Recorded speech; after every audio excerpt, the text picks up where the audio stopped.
But let's just look at this really quickly. It says, rejoice with what? Those rejoice, and weep those who weep. That's another really easy one to memorize, so commit it to memory.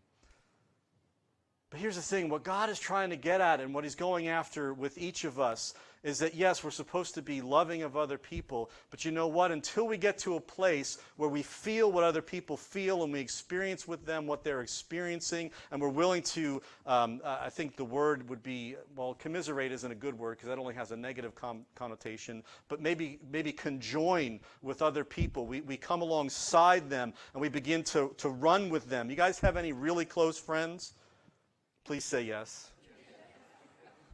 You have any, because if you don't, we need to hook you up, okay? You can't walk out of here without having some really close friends. But listen, when you have somebody who is a really good and close friend, they are the kind of people that you're doing life with together.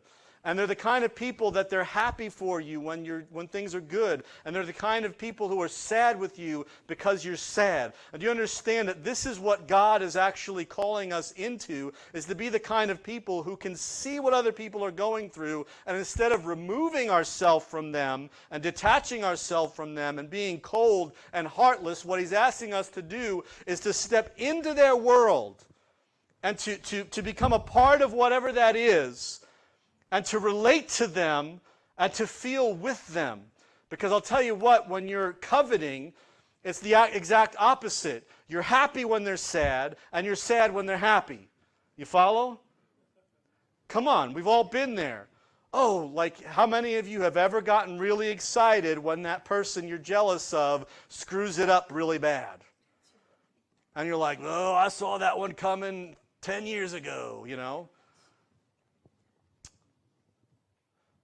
How much different would it be if we lived according to the calling of Christ and we saw that person and we saw their failing, and instead of being excited over their failing and seeing their misery and being able to take pleasure in that, we stepped into their world and we said, man, I'm really sorry. How do we do something here?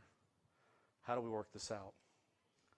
Until we change our hearts and start seeing people for who God created them to be and what God is doing in their life, we will always see them incorrectly.